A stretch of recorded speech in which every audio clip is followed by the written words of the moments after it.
700 islands wrapped in turquoise dreams. Every voice matters, every soul redeems. With a heartbeat broadcasting truth across the waves.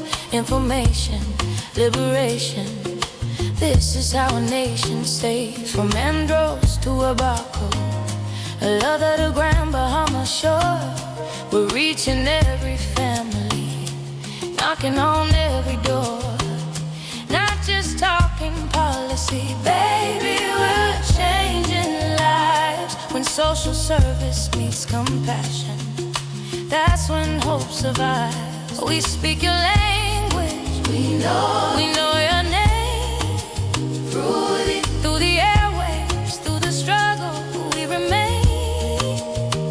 Building bridges over water, building trust on solid ground. The Bahamas Ministry, where love and justice can be found. We are islands of care in an ocean of need. Planting faith like coconut trees, watching future succeed, watching them grow. Broadcasting truth, serving hearts, making sure you're heard. The Bahamas rises together when we honor every word. This is more than ministry, baby. This is sacred ground. When social services meet heaven, that's when grace abounds.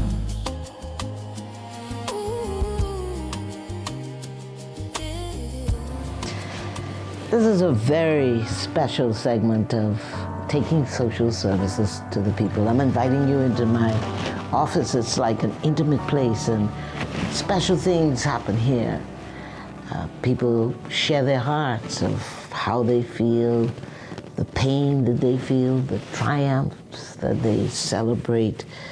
And in recent times, we've been talking to youth, the way they feel. As a matter of fact, we have some very, very special guests today. One of them you'll see, the other you won't see. But they all have something in common. They feel that they are in crisis. It's not different from what surveys around the world indicating that youth are in crisis.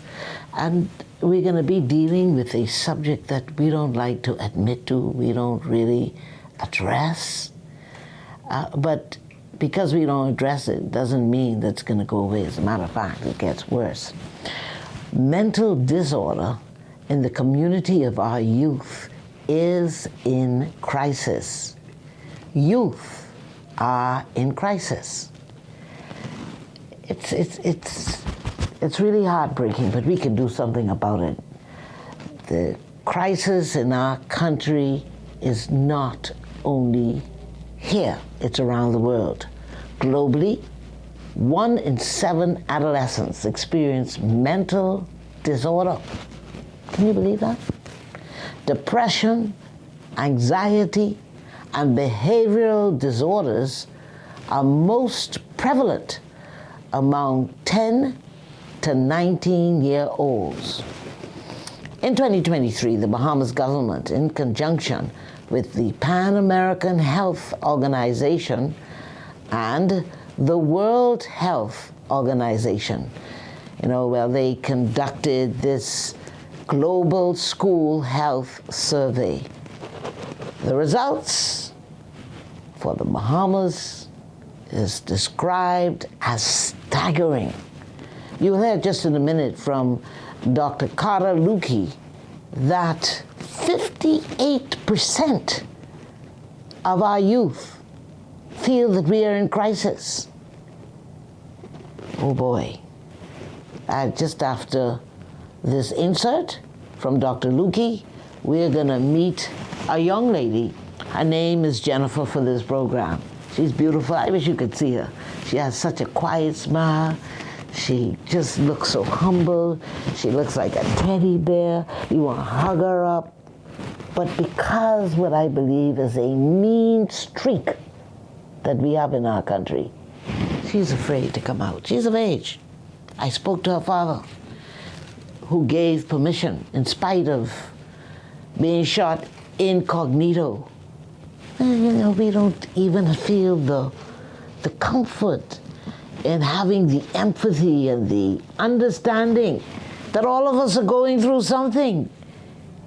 Words shape our world, and the words that we are spewing out is causing too much emotional damage. In 2023, the Bahamas government, in conjunction with the Pan American Health Organization and the World Health Organization, conducted the Global School Health Survey. When we look at the statistics, we realize that we are in crisis in terms of our young people. Many of our young people are facing mental health challenges. I'm not saying all of these children are from sexual abuse or child abuse, but I want you to have a look at the figures. 25.2% of our school-age population surveyed indicate they considered suicide. 19.5% attempted suicide. 30% of our school-age children are saying they are depressed, but the biggest statistics, the one that is the most harmful and hurtful and saddening to me, is 58.4% say they don't have anyone to confide in. That indicates that our babies are in crisis. That indicates that many of our children are suffering in silence. I want to just welcome you, Jennifer. Thank you for your courage to speak out. Now, you just heard me talk about the crisis that the youth is in. Do you agree? I agree, 100%. Why? Well, most people just feel like they aren't being heard, and if they do, people just feel like that something is wrong with them and just look the other way. Or don't even think about therapy or say that, oh, you shouldn't be having any stress issues or any complications because you're not working. You don't have a job yet. You just go to school and stuff. But school could be a stressful place and an environment as well. Why do you say school is a stressful place? Well, you would have all of these expectations of you, and if you would want to take something that others already believe this is a different path for you, they just wouldn't accept it or wouldn't support you, and that would just make you feel some kind of way. Give me an example. You would just feel, you would take on a role that that person wants you to take, but eventually it's not your passion. So you just eventually just can't continue it no more. What's the hardest part of going to school? It's just bullies. Like you get bullied because of your appearance or Because of your parents. or your personality. Like if you're quiet or don't talk to anybody or just keep to yourself, they'll say that you're weird. They're weird. They don't talk to anybody. Right. And they just... Is that your personality? Yes, sir. Why? I get shy around other people at first, and instead of people trying to get to know me, they just say I'm weird because I'm different. I don't like the kind of music they listen to. I don't do the kind of things that they do. What are the things that they do that you don't do? Go to parties. Alcohol, I don't really like alcohol at all. You don't like alcohol? Mm-mm. That's a good thing. Huh? Yeah, but do you find that your peers like alcohol, and Yeah. what do you see? That they like alcohol and the party, large crowds, then that's just not me. You know, there's a scripture that says, too many companions lead to ruin. So, you know, too much partying, too many friends all the time leads to disaster, tragedy. But there are a couple things that you're saying in there, and I'm going to go back and then come forward again in terms you're saying that people don't listen to you, people judge you. What about you coming and talking to someone? Why are you afraid to talk to someone if they don't approach you, and why do you feel you are in a shell and don't want to talk to others? I feel like I could talk to people that I relate to more easier. Like children that are quiet, that keep to themselves, because I saw a part of me in them as well, that no one would want to approach them and talk to them. So I would talk to the quiet students and children at the time and become friends with them so that they don't feel like that they're alone and that they're by themselves. When you say the youth in crisis, you said that the youth don't have anybody to listen to. But where did you draw your conclusion from the youth are in crisis? How you came to that conclusion? Well, when people feel alone, they get depressed and that they just keep more to themselves and bottle up their emotions. They don't talk to anybody, they don't open up to anyone, and eventually becomes too much to handle and you just shut down. Is that what is happening to you? Yes, ma'am. Do you feel that you're in crisis? Yes, ma'am. Do you feel that you need help? Yes, ma'am. What is bottling up inside of you to get you to the point, and what are the warning signs? Like you feel like you have anxiety, depression. What are the emotions? Anxiety. Okay, so you just said that you need help. So one of the things that we're going to do is we are going to get help for you. We're going to talk to a psychologist, psychiatrist, counseling. And what I like about what you said is that you said, you know, people don't think about getting counseling. It's nothing wrong with counseling, but you feel the environment makes you feel like you have, it's a bad thing to get counseling? I don't think it's a bad thing to get counseling, but if someone heard that you were getting counseling, they would have felt like, oh, she's crazy, that she needs to go to Sandilands or somewhere else. Yes, and then that adds a stigma to you. Yeah. So do your parents know that you feel depressed and having anxiety and, you know, emotionally pent up? No, ma'am. Eventually, I got used to just bottling up my emotions to where I just got used to what I was used to. So why didn't you tell them though? I was afraid.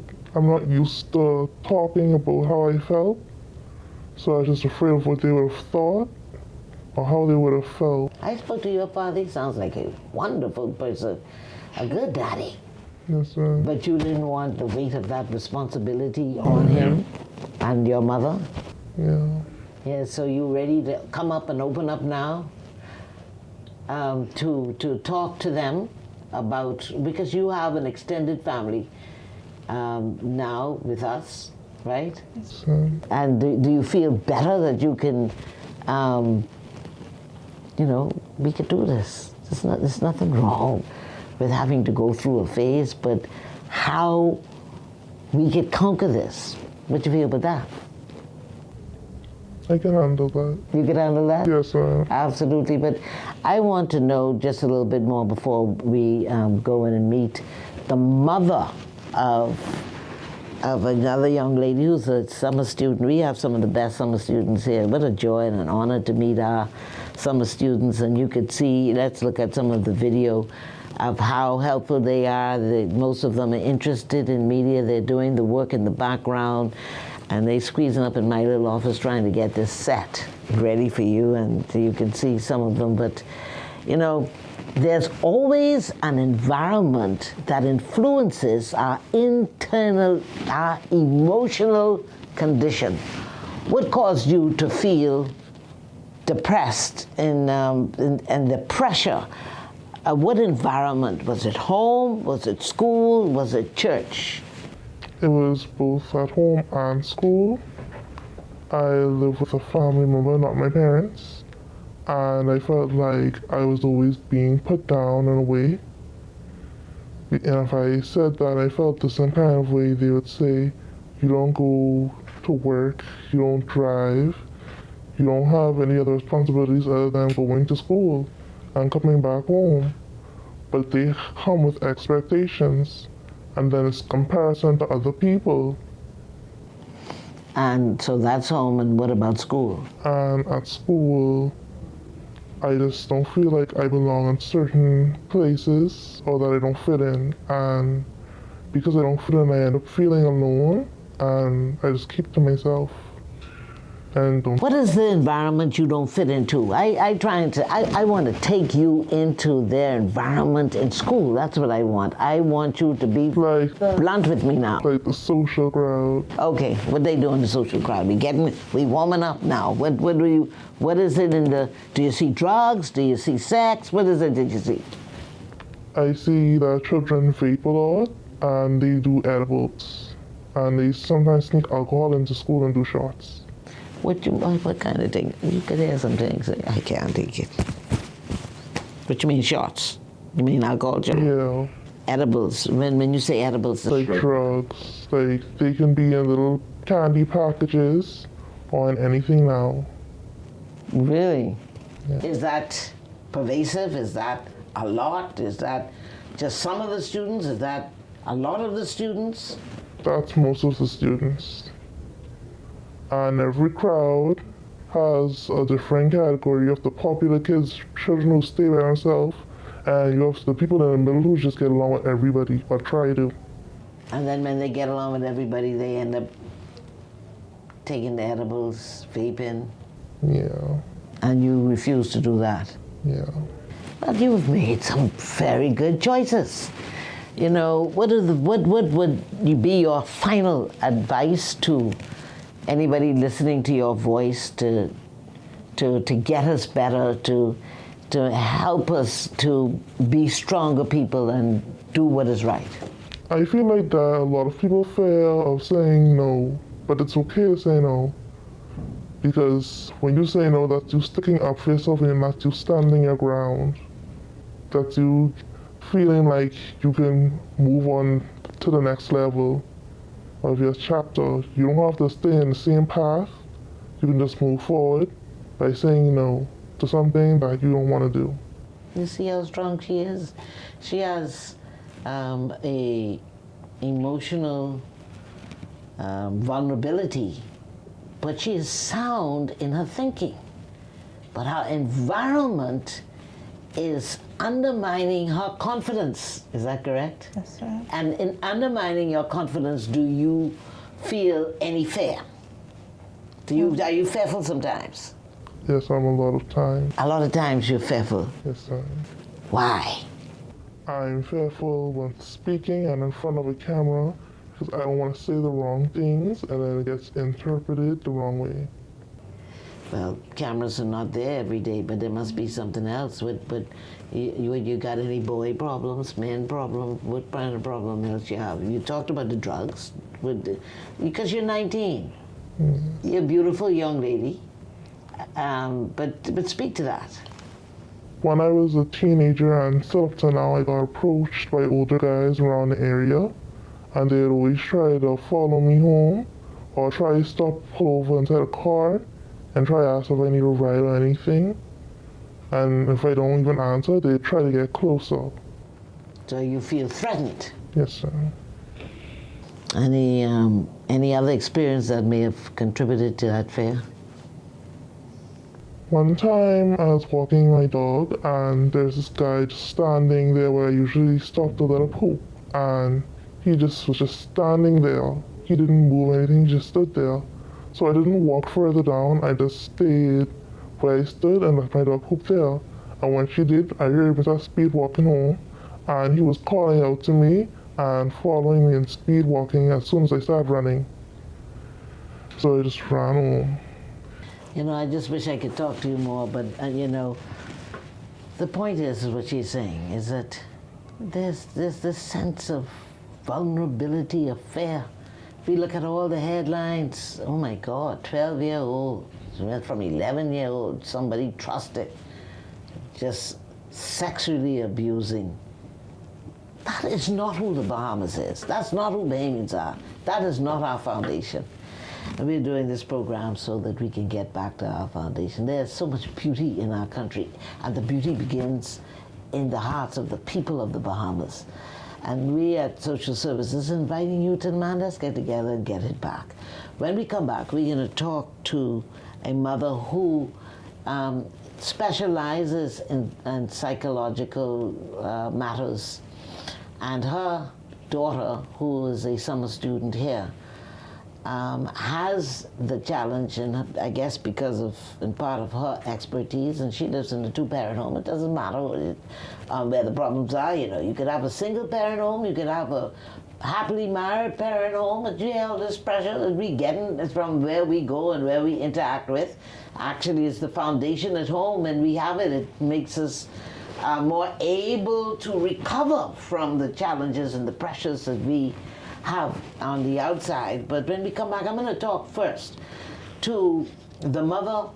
The father is here morally supporting us, and I want to say that because we don't give enough credit to our good men, to our good fathers, whether they're single or whether they're married. And until we get the influence from both sides, the men and women, to inspire men to get back in their legal, spiritually legal position of leadership in the home, then we're going to continue to weaken as a country. And if we always describe a problem and not highlight when there are strengths, then we become more of the problem. When we come back, we're going to talk a little bit more of the problem so that you can hear the hearts of people who are going through the different stages of this mental health disorder in our country and around the world. This message is good for those of you who are watching through our streaming networks. And by the way, you can go on to Bahamas Heartbeat, the YouTube channel of the social services, to hear this if you want to go back, and there are so many more of our programs there. We are streaming around the world. Stay tuned. We'll be back in a moment.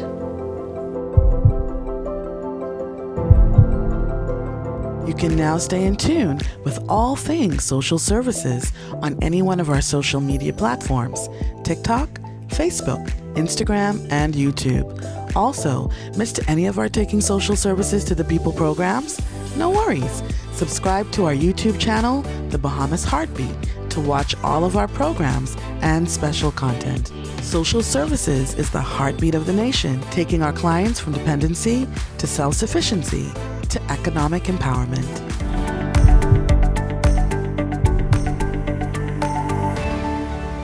And welcome back. Listen, we're talking about the crisis that's in the population of our youth, mental disorder. It's something we don't like to talk about.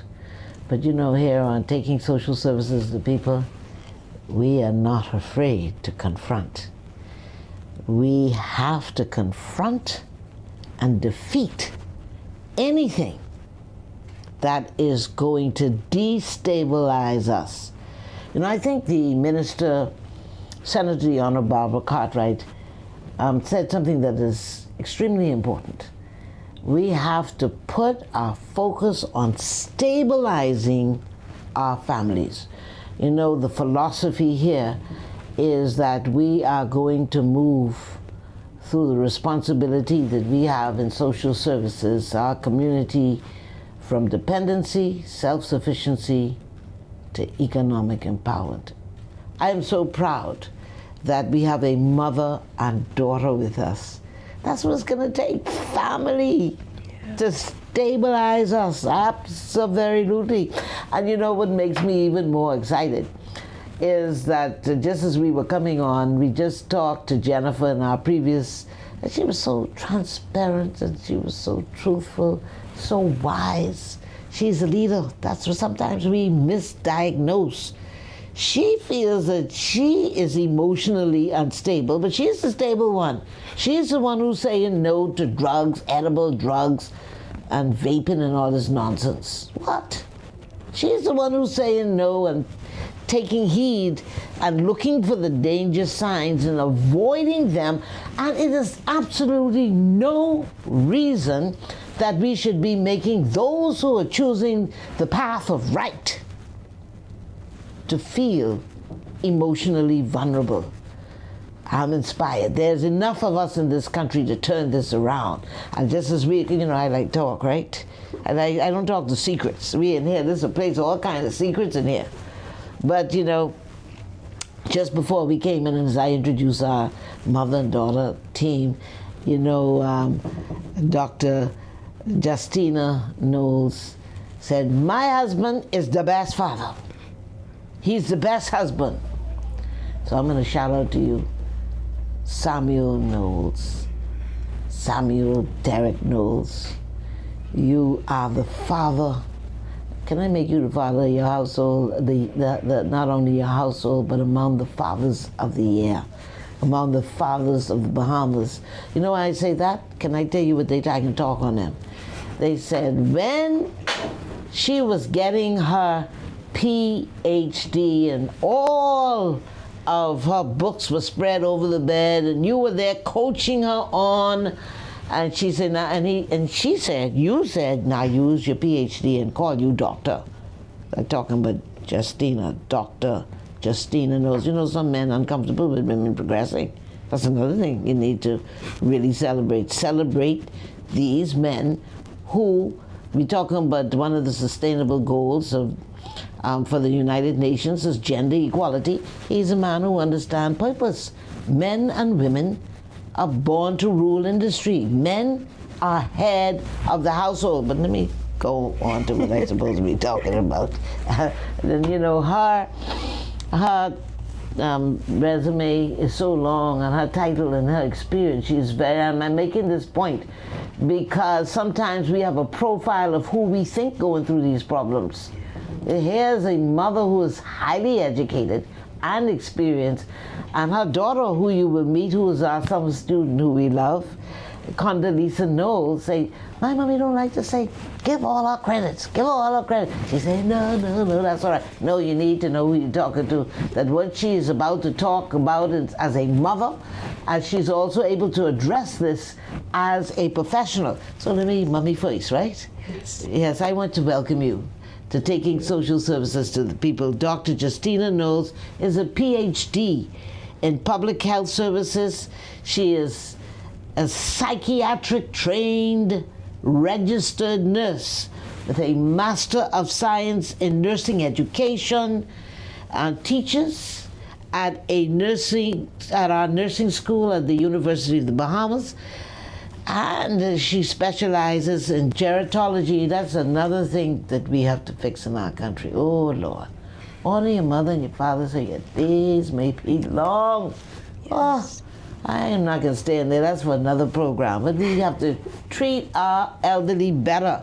And she is a certified nurse manager. I want to welcome you. Thank you. It's a pleasure to be here. You know, I was so blessed, and as we prepared to come on the camera, you turned to your daughter, and this is your daughter. Condoleezza, she's so pretty and got that nice smile. Thank you. Condoleezza, you know, there's a great name, Condoleezza Rice. You know, have you heard that name before? Yes, Mom.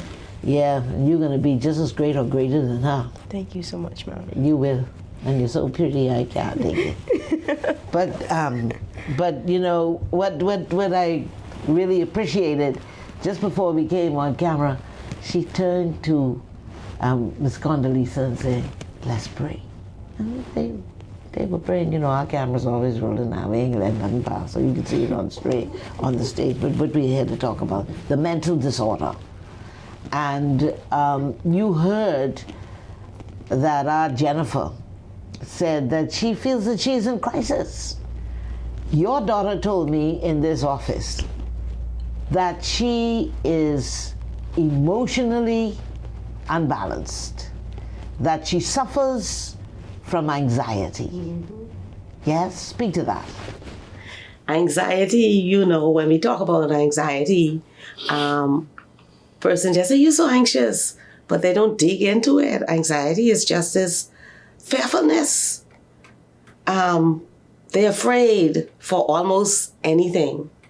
And when that becomes heightened, we can end up with what we consider the last stage, which is panic attack. Because you have mild anxiety, moderate anxiety, and it can escalate up to a panic attack.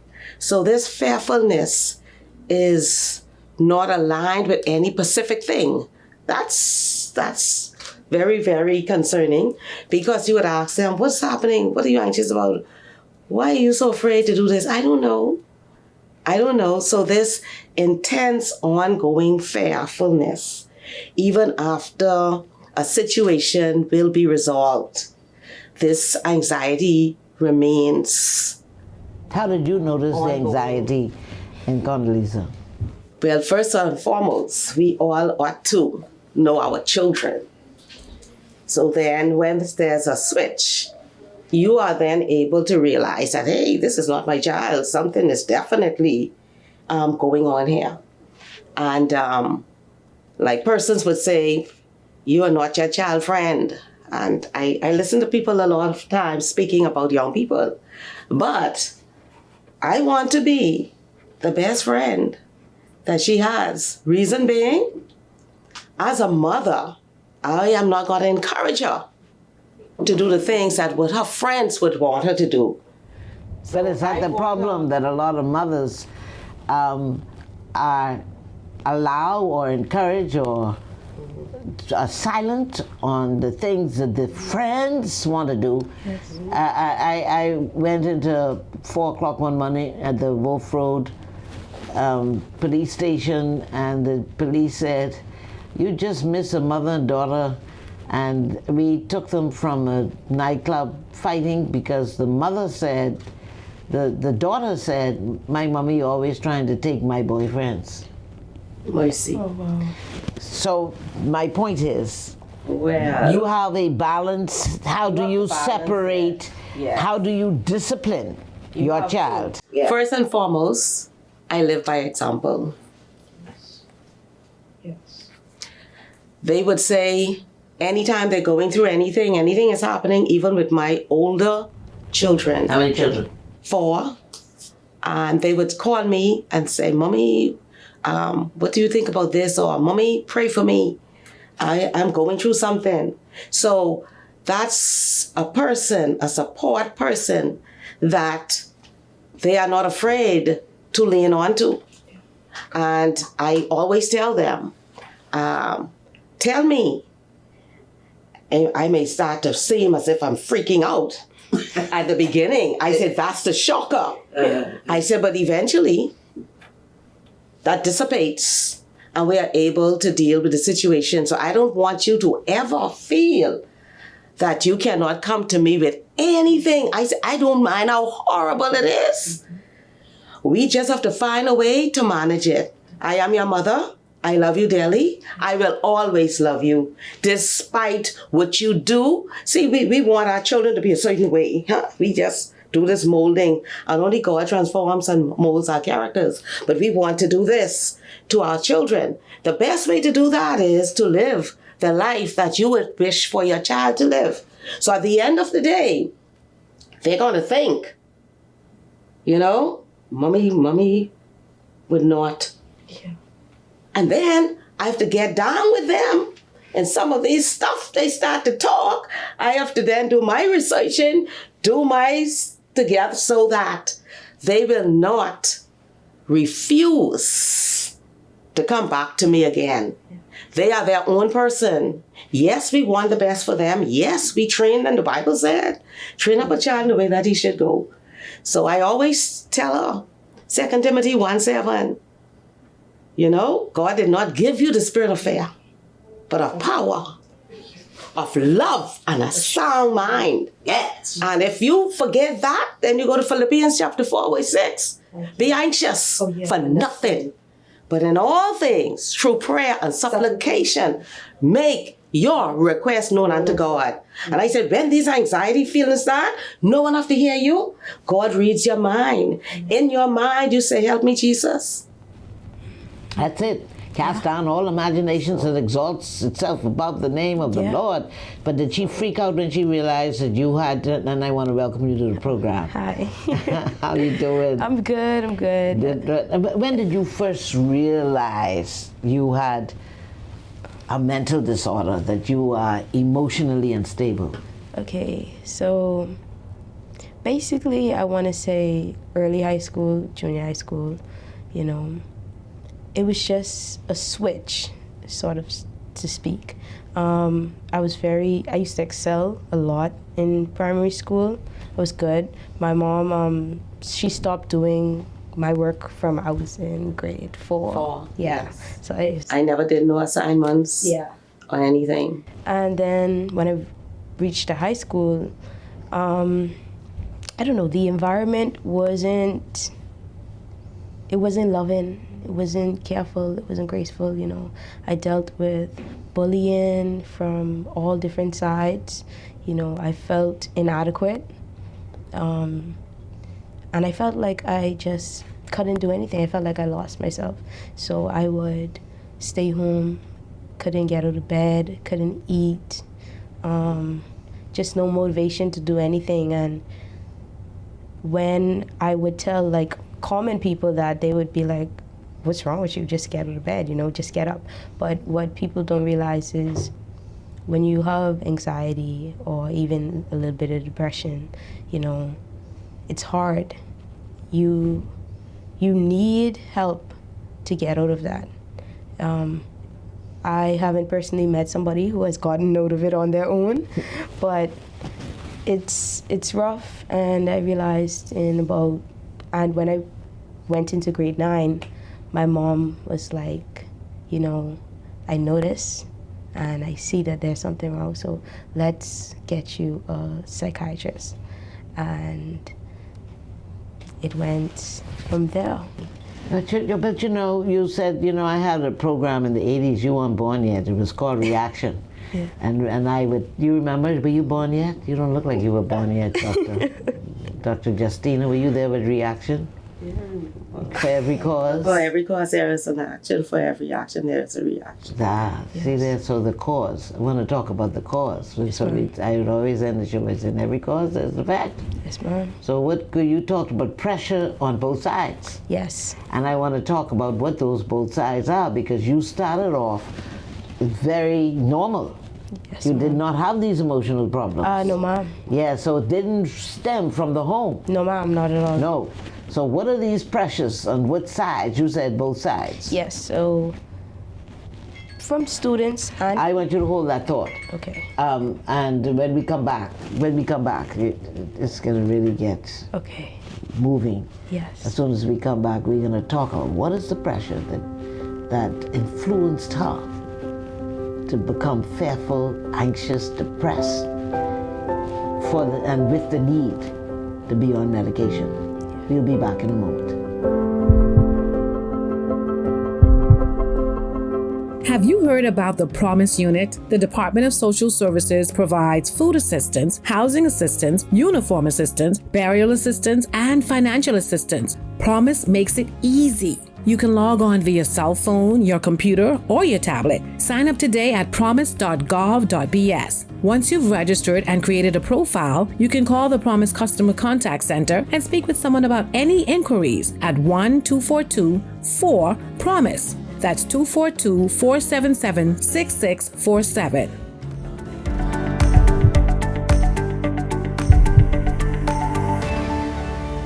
You know, most of the times when I'm interviewing someone, it feels like I have a new family. There's a kind of bonding, and this is part I don't like to come to the end. So this is our last segment. It's so rich with the entire program, and we met Jennifer and just watching the summer students work and pull it together and getting a new skill.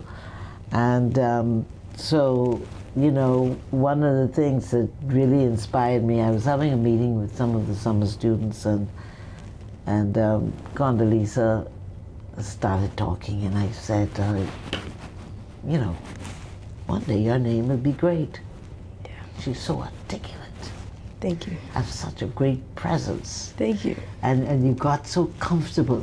Yes, ma'am. And then you disclosed that Yes, ma'am. you have anxiety problems. I can believe it. You don't look like it. That's good. That's good. Yes, and she said to me, well, I don't look like I have an emotional disorder, but you know, you talk about the pressure. Let's talk about this side. You said you're getting the pressure from both sides. Speak to that. Okay, so in high school, I wasn't necessarily popular. I would get bullied for my looks, per se, and then the teachers were, well, not majority of them, some of them were really helpful, but some of them were really discouraging, and I lost all motivation. I felt slow, you know. I felt as though there was nothing else for me. But that was rough. But just I want you to hold that thought. Remember it now, because Yes, ma'am. I'm coming back to it. But you lost your motivation. They teased you about your looks. Yes. They must be blind, Bati. And so Thank you. Thank you. Talking about, first of all, we all created in the image of God. Amen. And sometimes we are not, our parents isn't appealing because of how we carry ourselves a lot of times. Yes. But so let's get past that in terms of your looks, because you see the evidence. The girl is a beautiful young lady. Thank you, Mom. And that's just not what you call that flam. It's true. You're beautiful as well. Well, thank you. But hey, watch me blush. Well, I like your little Jewish nose. See, and that's something. They used to bully me about my nose as well. What you mean? Was a big factor. I would come home and cry to my mom For about true? it. Yes. What did she say? She said, I'm ugly. Yeah. They always tease me about my big nose. Yeah. And I would say, you are so beautiful. I said, guess what? In and out. Yeah. And you're going to go places. And those same persons are going to hear about Condoleezza Knowles one day in our great Bahama land. So I said, don't worry about that. Take your time. Nothing is wrong, but this nose thing was really bad. Yeah, it was bad for a while. I recently What would they say? How they approach you? A big nose. Yeah, and they would say like really bad comments. Like I don't want to repeat them because but it's bad. It was bad, and people would laugh and use it as an insult. But after a while, I realized that it's me, and I cannot change my face, so I must embrace it. And so, I feel better with my nose now. Yeah, man, you better. That nose could make you some money. but listen to me. But the other part of it that Yes, ma'am. really disturbs me, and this is how as adults or that negatively influence younger people, and not, you said, setting the example. You set the example. Words shape our world. Yes, ma'am. And teachers and professionals Yes, ma'am. should know better.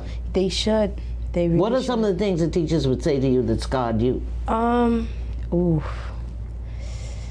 Just certain things, like, as for an example, when I felt as though I was not intelligent enough, I wanted to take my BGCSEs early because I was falling behind in school and grades, and I like anxiety. I had so much fear.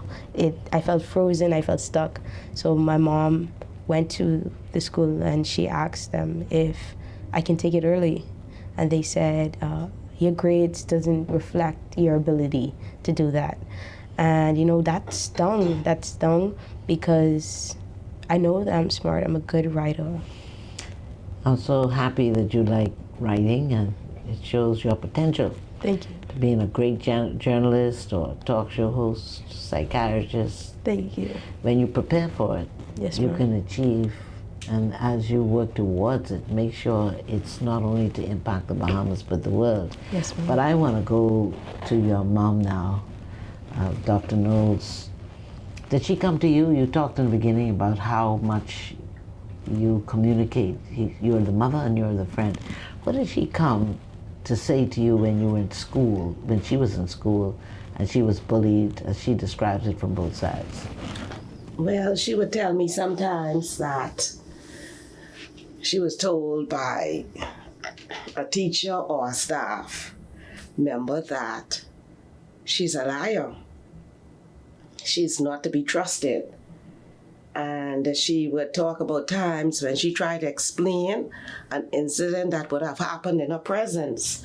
And no matter how she tried to explain it, it's as if she wasn't talking at all. So, and that is why it's so important for parents to have this relationship with their children.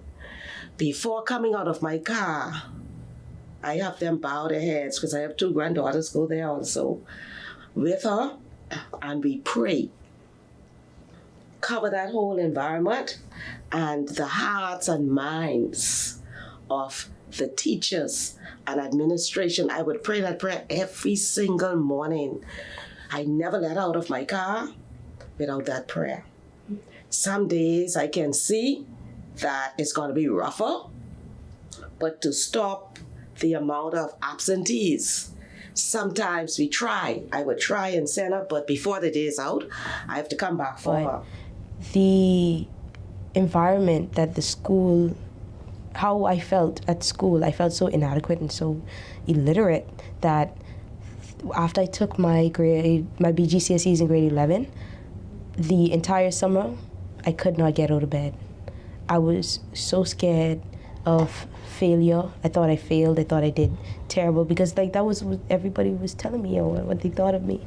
And then when August came and I finally got those results, it was like a weight lifted off my chest and I felt so much better about myself. Well, congratulations, Condoleezza, for getting those good results. But I gotta ask you, let's go back for a moment in what you said. You said they called her a lie and manipulator. Some students lie and some students manipulate, and maybe the teacher was calling it as it is. Or how did you know Condoleezza was not lying and manipulating? Well, like you said, who do you believe? I'm psychiatric trained. There's a process that we call analysis. So if I said, okay, what happened? And then they tell you all of these things that have happened. And I'm like, well, what did you do about Jane? Or what about John, who actually came and knocked her or did something or whatever? What are we doing with that? It seems as if we are just focusing. It appears to me that you have a Condoleezza problem. Yeah. Yes. So help me to understand that it is not a Condoleezza problem, but we are dealing with a situation that had about 5 students. Where are their parents? Yeah. What was the result, the outcome for the other children? Yeah. Who, based on what we're hearing, did so much more? Yes. So, is she the scapegoat? I was the only one punished in that situation. And I was so scared because they said they did not know if they were going to suspend me or expel me. They said that they would have to go to their board and talk it out. But I was the only one punished for it, but people were doing things way worse than what I was doing. I cursed on camera in my school uniform, but that was my only infraction, only suspension, only detention, not even a demerit, And so I was scared. I was out of school for a while until they finally brought me back. When we were talking to Jennifer, she was talking about the drug culture. I know that she goes to a public school. Yes. You graduated from a private school. Yes, Do you ma'am. have that problem in private schools? Most definitely. The issue is that with private schools, it's definitely more hidden, more covered, more quiet. People aren't going to know what's going on, but there was a big drug issue, big alcohol issue inside my school. Students would be high in class, I don't blame the teachers at all for those situations, but I don't really know how to express it. But if you see some students looking a certain type of way, you should probably deal with it or ask questions. But I think that they just let it slide. When they do catch them in the act, they suspend them, but they don't never really expel them or anything. So, that Dr. Knowles, you are in this profession. How widespread is the bullying? Is the isolation? Is the meanness? How widespread? It's not a good thing because, you have different forms of bullying. Yes.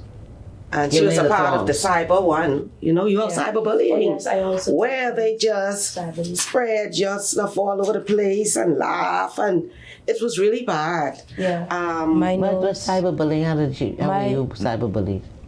So I went out to a function with my friends, and at the function, they had these professional photographers. So I took a photo with my friends, and it was posted because it's an event, and the people all over the Bahamas on Facebook, they took my photo and spread it around, put it on the side of very ugly things, like saying that's me in comparison. And yeah, I had to delete Facebook for a really long time. I've recently just downloaded Facebook again this year, but I still don't post or anything. It was traumatic because everybody saw. So What do you say? We're coming to the closing moments for the program. You're dealing with it at home. You deal with it as a profession. I just asked, how widespread it is, and what do you see as the consequences? How is that impacting our socioeconomic environment? How is that, let me say this. Every agency has responsibility of their lane. yes. The government has responsibility for their lane, and that's all of its agencies, health, social services, whatever, national insurance. The church has responsibility for their lane, and the family has responsibility for their lane. yes, However, we seem to only blame the government. yes, The consequences of what we do in the home, yes, the home is the foundation. yes. What homes are these bullies coming up in? Yes. And have we had enough discussion to bring into an awareness? And we have to go, I want you all to answer that question very quickly, but also final words. And what is it going to take for us to fix this? Can I go before you? Okay. So I must say awareness like this program, schools should implement more regulations, more rules, be more strict when it comes to bullying, take bullying serious. I think they should have mental health days, bring in professionals, every once in a while to talk to the kids, give them good coping mechanisms, train the teachers, train the staff to know how to deal with situations when they arise. Because as children, I'm not a child anymore, but as children, we depended on adults and those around us to protect us and take care of us. And I must say, like how you said, people blame the government. I have a scholarship at the University of the Bahamas, and they accommodate me with my mental health issues. They have a whole department, and it is such a different environment from high school. I'm now excelling. I feel smart. I am going to take up a minor in English along with my major. What's your major? Psychology. But yeah, it's really good. I love it. I love being in that environment. I feel cared for. I feel understood. And I think more young people should remember that even though high school is hard, there is a life after high school. Yeah, I'm so proud of you. 19 years old, spoken like a champ. Thank you. Final words. We talked about bullying. It's something also called perceived bullying, and we miss it. You may think that it's okay that it happened, and the child should not get upset. That's just a little thing that happened, but it's the perception of the child. And perceived bullying is a major something that we don't even think about. We just say, oh, you had a good day. Okay, yes, he just took your soda out your hand or your juice and he ran and he came back. Didn't he give it back to you? But the child is developing a perception. And based on how that child perceived that to be, is where we're going to have the trouble, because the teacher may say, oh, that's nothing. The parent may say, oh, it's nothing, Johnny. He just was playing, but he was messing up. that mindset of that child. So parents, teachers, wherever a child is within my environment, I pay special attention. Although they said that's a maturity you now at the University of the Bahamas, every student under my facilitation, mental state is my business. What's the mental state in your students? I personally, what I'm saying, any issue. No, I know, but generally speaking, I want to know now that you're in the classroom, even with nurses, because you say perception. What we don't understand is she came from a strong foundation. She went in an environment that was abusive. It develops. It's noise in her system. It's transforming her mindset. It's undermining her confidence. It's following her into her future. So there's some people in your nursing program who probably is doing the same thing. I'm making the point that we don't think, in any program, we don't seem to realize that we used to say sticks and bones will hit your bones, but words would never. Y'all know that? That is so wrong. Words hurt. I think words hurt worse than beatings, in my opinion. Words scar, they stay with you, especially when you overthink. You know, people don't know what goes on in the mind. And that's why I encourage everybody to seek help. It may be hard, but try. The best thing that happened to me was my psychologist and going to therapy. I do have bad days.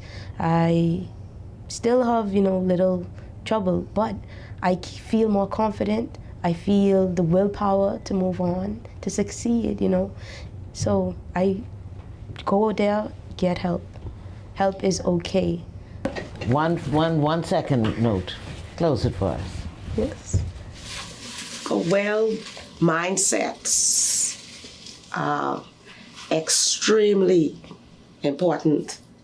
Maintenance of a stabilized mindset does not mean you are absent from mental illness. That's not what's happening. And my baby said it quite well, right? Every issue, there's a way to resolve it. You mentioned in the classroom, I teach what we so-called adults, but they are all my babies. And they know that. And they'll say, Miss Knowles, Dr. Knowles, you know what they did to your baby today on the ward? And I said, come, honey, let's talk about it. I go out of my way. And I let my students know that you do not have to suffer alone. We're in this together. Just where we're going to end this. I like what you said. I like what you said. I'm so proud of you, okay? Thank you, Mom. Only the death dividing us. I can hug you after this. I'm so proud of you. And I'm so proud of Jennifer, who was on in the first segment. But you said something. It's not just your business. It's our business. It's our business to create an environment where we don't disrupt somebody's confidence, their self-esteem. Your success is my success. And, kindness has to come back into this country. We have a display of kindness. There are a number of us who are kind and who care. Because when you hurt, I hurt. If it doesn't come to me today, it's coming tomorrow. So it's more costly for us to fail than to succeed. This is the greatest nation in the world. We have to act more like it. We are moving here from social services, from dependency to self-sufficiency to economic empowerment. Good night.